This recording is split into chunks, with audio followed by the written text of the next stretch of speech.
डर बरकरार है। हमारे इस चैनल में आपका स्वागत है।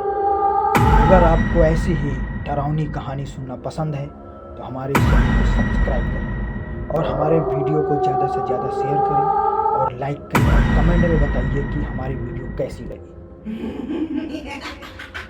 जब मैं एक टैक्सी ड्राइवर था, मेरे साथ कुछ ऐसी घटनाएं घटी जो कि मैं आज आप सबके साथ शेयर करने वाला हूँ। मेरा नाम गोपाल है। मैं नोएडा में जॉब करता था। जॉब करने के साथ साथ मैं ओला और उबर में अपनी कार को चलाता था। मतलब मैं एक टैक्सी ड्राइवर भी था।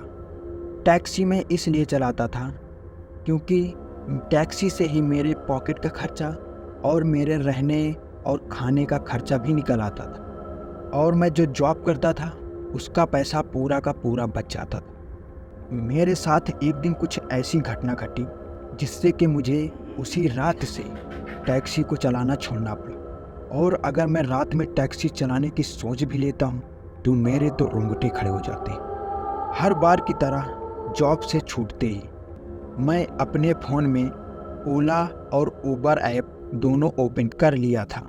मेरे पास एक उबर पर एक सवारी मिला जो कि मेरे ऑफिस से कुछ ही दूर पर था। मैं अपनी कार को मैप के सहारे उस दिए गए एड्रेस पर पहुंच जाता हूं और मुझे वहां पर दो व्यक्ति रोड के बगल में फुटपाथ पर खड़े दिखाई देते हैं। देखने से ऐसा लग रहा था मानो कि वो किसी का इंतजार कर रहे। तभी मैंने अपनी कार को रोका और मैंने पूछा, भैया क्या आप लोगों ने उबर पर टैक्सी बुक की है? उधर से जवाब आया, हाँ मैंने ही बुक की है। तभी मैं अपना फ़ोन निकालकर उबर ऐप ओपन किया और मैं उनसे 4 अंक का OTP पूछा। उन्होंने बताया और मैं दोनों लोगों को अपनी कार में बिठाकर पूछने लगा, सर आपको कहाँ चलना है?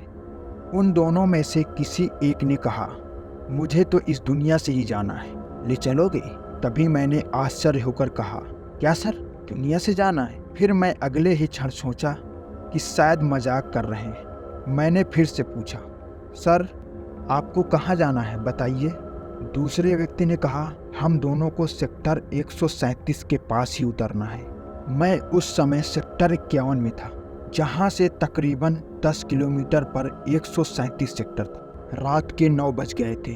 कार में पूरी तरह शांति थी। मैंने कार लेकर वहां से निकल लिया। तकरीबन 2 किलोमीटर आ चुके थे। पूरे 2 किलोमीटर में कार में पूरी तरह से शांति थी। कोई भी एक दूसरे से बात नहीं कर रहा था, मानो कि किसी का देहांत हो गया हो और उसके शोक में मौन हो। तभी मैं चुप्पी को तोड़ते हुए उनके बारे में पूछना चाहा, सर क्या आप नोएडा के ही हो? उधर से कोई भी जवाब नहीं आया। फिर से मैंने कहा, सर आपको कोई दिक्कत है क्या? अगर हो तो आप बताइए, शायद मैं कुछ मदद कर सकूं। तभी उधर से गहरी और कड़क आवाज़ में आई, तू चुपचाप कार चला और बताए गए एड्रेस पर ले चल। उसकी आवाज़ पहले से काफ़ी बदल गई थी। अब मुझे कुछ घबराहट हुई। मैंने सोचा कि शायद चोर तो नहीं है जो मुझे डरा के लूटना चाह रहे हो। फिर मैंने सोचा मेरे पास है ही क्या, बस एक फ़ोन और 1000 रुपये। ये सब सोचते सोचते मैंने कार की स्पीड तेज़ कर दी थी, क्योंकि दोनों लोगों को जितनी जल्दी पहुंचा देते उतनी ही जल्दी मुझे उन दोनों से छुटकारा मिल जाता। लेकिन सेक्टर 102 के पास एक एक्सीडेंट के कारण बहुत बड़ी ट्रैफिक में फंस गए थे। सेक्टर 102 से 132 तक पहुंचने में रात के 12 बज गए थे। तभी मुझे पीछे दोनों लोगों की आपस में फुसफुसाहट की आवाज़ें सुनाई दी। फिर मैंने अपने सिर के पास लगे शीशे में पीछे देखने की कोशिश की और मुझे दोनों लोगों के सिर दिखाई और आंख बंद करके कुछ मंत्र का जाप कर रहे।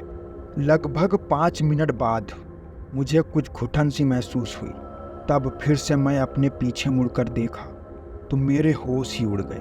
कार में केवल दोनों व्यक्तियों के सिर ही थे, बाकी का धड़ पता नहीं कहाँ गायब हो गया था। जब कार में बैठे थे तब इनकी पूरी बॉडी थी। फिर मैं सीट के नीचे देखा और जो नीचे दिखाई दिया मेरे तो आंख बाहर ही निकल आए थे। नीचे एक सूटकेस रखा था जो आधा खुला था और आधा बंद था। सूटकेस से खून ऐसे बह रहा था कि मानो कुछ ही देर में कार खून से भर जाएगी। उस सूटकेस के अंदर दोनों के धड़ थे। इतना देखते ही मैं भरी ट्रैफिक में कार से बाहर उतर करके हाईवे से नीचे उतर गया। मैं हाईवे के नीचे आगे की ओर थोड़ी दूर भागता गया और मुझे वहीं पास में एक छोटा सा होटल दिखाई दिया। वहाँ पर मैं भागते भागते पहुँचा और हफ्ते हफ्ते डरते हुए मैंने कहा, बचा लो मुझे, बचा लो। फिर होटल वाले ने मुझे पानी पिलाया और शांतिपूर्वक पूछा। तब मैंने पूरी घटना बताया। होटल वाले ने कहा, ये तो कई लोगों के साथ हो चुका है और बच्चे एक भी नहीं है। सभी का सिर नहीं मिला और सूटकेस में केवल पूरा धड़ ही मिलता था। मैं इतना डर गया था कि मैं रात में अब कहीं भी जाना नहीं चाहता था।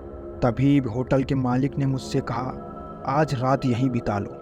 तब मैं उस होटल में पूरी रात को बिताता हूँ और सुबह होने से पहले ही मेरे पास पुलिस का कॉल आया और थाने में बुलाया गया। जब मैं थाने गया तब सबसे पहले मैं अपनी कार को देखा तो उसमें कुछ था ही नहीं। कार पहले की ही तरह